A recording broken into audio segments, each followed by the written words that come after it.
Welcome to the ACFR Hydrant Inspection and Testing Update for 2017. Although we are nearing the end of our hydrant testing and inspecting season, we want to make sure that we review some of these important information that's been given to us by GRU. This computer-based training session will address common points of an inspection and how to protect homes and businesses from hydrant testing. The information in this presentation was gathered by GRU Water Distribution Manager Joey Leverett, the water distribution crews who repair the hydrants, and the GRU engineer who responds to water quality issues. The first question that comes up is, why do we do inspections? The two main reasons for this is to ensure that the hydrants work in case of a fire. Obviously, we need to have water supply at the fire in order to safely operate with our crews. It's also needed for ISO ratings. This ensures that homeowners can get the best rates for their fire protection of their residents. At GRU's Water Distribution Department, there are 22 operators who are maintaining over 1,100 miles of pipe.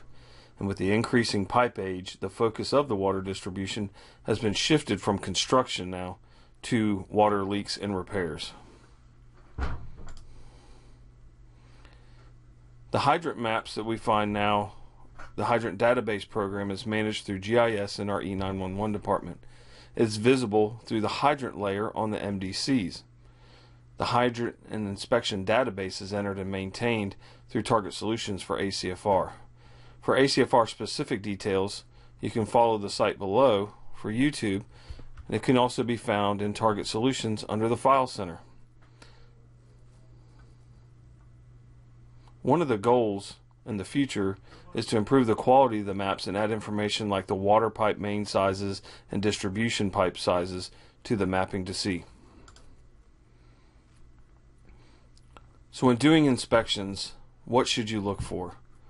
The things to look for are the condition of the paint. Is there any external damage? A leaking or weeping hydrant. You want to inspect the nozzle caps, with the 2.5 inch and the steamer caps. We want to look for stripped steamer or port threads. We want to look for a broken breakaway kits. These can be found on the bottom of the hydrant, will be discussed later. The stem nut, or the operating nut, we want to make sure that it's oiled and the plugs are greased, and make sure that everything is operating correctly. So with a paint condition, with a work order, GRU can paint the hydrant. Currently, the GRU on-call service operator is repainting hydrants along main corridors between service calls. So they're working at repainting the hydrants now. Main Street hydrants were one of the first streets to be repainted by the on-call operator.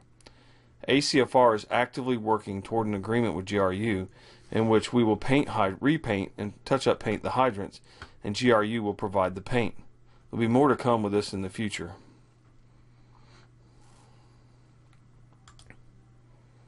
When looking for external damage, we want to make sure that the hydrant itself has not been cracked, broken, or dislodged from the main. As you see, looking at the two hydrants in the pictures, have they been hit by an external force? Is it rocking? Is it loose? Has it come loose from the main? All these can be dangerous parts when trying to utilize this hydrant in an emergency situation. Inside the hydrant, there are two O-rings and series of O-rings that you can find. One is down within the barrel of the hydrant, closer to the ports, and the other is up at the top near the stem nut. These O-rings can become weathered and dried and cause the hydrant to weep or leak. If the hydrant is leaking or dripping from a nozzle cap, please make sure to note that on a work order, and GRU can replace these gasket seals and O-rings. We're also looking for stripped steamer or port threads. These threads can also be damaged and deformed, as you see in the picture on the right. If the cap won't go in or on, then it's stripped and needs repairs. These threads can easily be rethreaded by GRU crews. We're also looking for broken breakaway kits. As you see at the base of the hydrant, where the hydrant meets the ground, there's a designed breakaway kit there. This is the ring that's at the base of the hydrant. If it's snapped or broken, it can be repaired. Please note if it is broken. Not all hydrants will have the breakaway kit. We want to look and inspect for ability to use. Is the hydrant at the right height? Is the direction of the steamer cap in a usable direction? If the hydrant is too low, GRU can increase the height with extensions with 6-inch increments. Please let it be known on the repair form the desired height within 6 inches. Shown in the slide is a series of extensions to increase the hydrant height. Lowering a hydrant is much more complicated. The steamer cap direction. If the steamer cap is not facing the street, please notify GRU through a work form and the hydrant can be rotated. The information that GRU needs for work orders. We make sure that we give a specific location on the property. For example, hydrant at Walmart is difficult to locate as there are 15 hydrants at a super Walmart. Hydrant in the northeast corner is more specific. While not required, if we have the manufacturer and year, it makes it much more helpful. If a Mueller and a breakaway kit is broken, and we know that, and is put on the work order, then it speeds up the response and the ability to repair. It also lets GRU know when they need to order a special part. Some parts may take weeks to order, and others they have at the replacement warehouse. When filling out the work order, we need to know the nearest landmark, much like the Publix, where exactly on the property, and if we have a GRU hydrant number, which is a 5-digit number, then that makes it beneficial as well. Under ACFR SOG 7.22, the hydrant inspections shall begin the first week of October, must be completed by March 31st. All inspection information is to be entered into the hydrant inspection and inventory system by March 31st. The water department having jurisdiction shall be notified the day of the hydrant maintenance so that they can handle any water system related issues. It's very important that we notify these water departments prior to going out and testing and flow testing hydrants. If we're simply maintaining hydrants by greasing and checking their operability, it is not as important. However, if we are flow testing, we must notify the water departments. The contact information you can see here is also found in the ACFR SOG 7.22. GRU asks that you please notify before you flush, and that is the hydrant, of course. The number is 334-2711. They can send a reverse call back to the residents in that area to let them know. What are some of the issues related to hydrant flushing? Well, this is why we need public notification. It can cause issues in the hospitals, dialysis clinics, laundries and dry cleaners, food processing and ice manufacturers, bottling company, and other specialized manufacturing. These contaminants in the water can all cause major issues at these locations.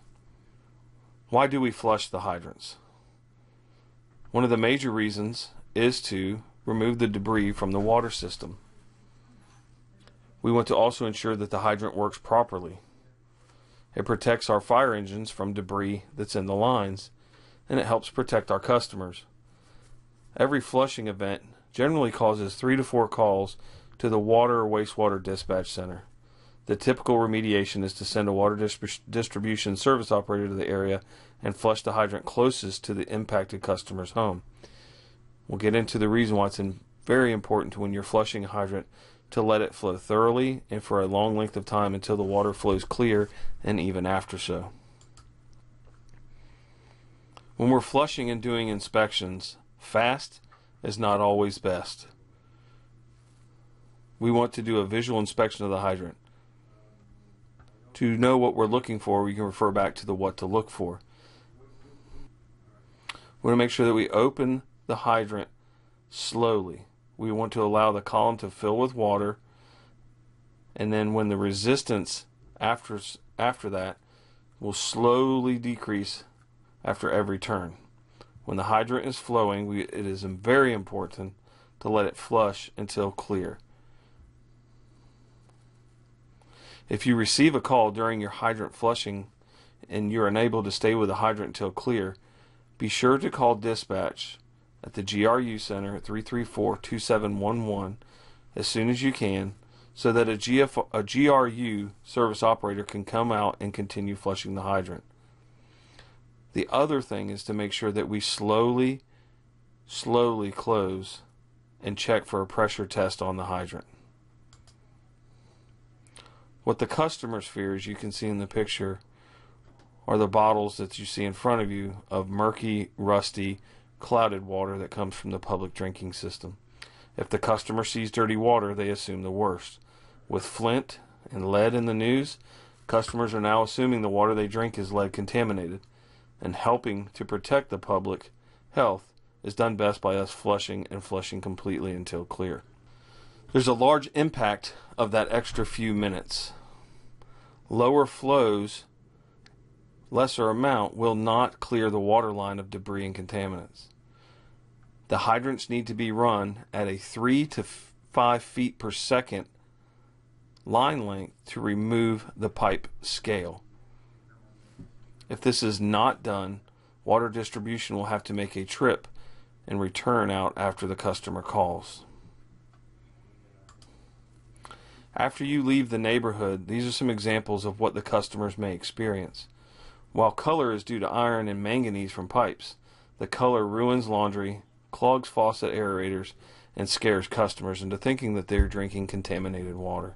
Diffusers are an important part of our hydrant flushing, and we use them in order to avoid erosion damage to street and lawns. For safety, you want to make sure to check the condition of the diffuser and make sure that it's not loosened or at any point unsafe for use. If you notice a defective diffuser or a damaged diffuser, be sure to replace it and not utilize it. It's important also to note the presence of black cap hydrants.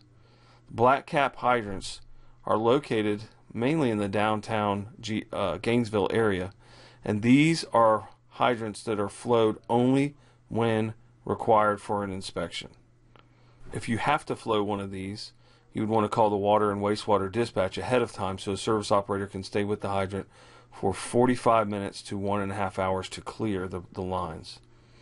There are currently 11 black capped hydrants in GRU's distribution system.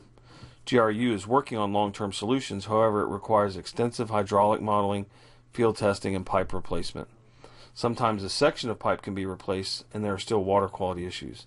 Until the section is addressed, the black cap means the hydrant, if flowed for an inspection, will impact the neighbors and require extensive flushing to clear.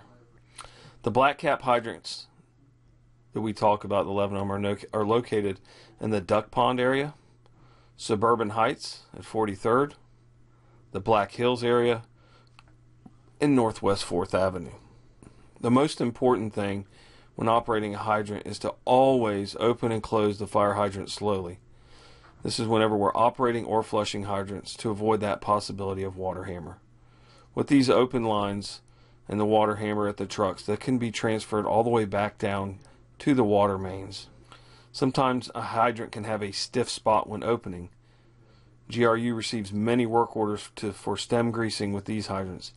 If one just slowly opens, waits for the water to fill, work through the stiff spot, usually about the 3 to 4 turns that are difficult, and then after that stiff spot the opening will be easier. Again, you can also put in the request for these to be greased. It will help some. As you notice, this damage came from water hammer from a fire in Gainesville, Georgia. Notice the longitudinal crack that follows down the pipe, the length of the pipe, and the severe damage that was made. We want to avoid this when at all possible when operating hydrants. Proper hydrant inspections are going to equal crystal clear, safe water for our community to use, as well as supportive water supply for fire incidents and emergencies. Some frequent questions that are asked are, how long do we flush a hydrant? And the simple answer to that is flow until clear. Sometimes even a little bit longer. What do you do with a black cap hydrant? You want to call 334-2711 and have an operator there before flushing. Who do you call before you flush in a neighborhood? Again, that's 2711 for GRU hydrants. The other water companies, the water distribution areas, the numbers are in RSOGs. What is the impact of opening a hydrant too quickly? Well, it can cause pipe damage and water hammer. If you have any further questions, feel free to contact us. You may contact GRU at 334-2711 or direct your questions to District Chief Jim Bendell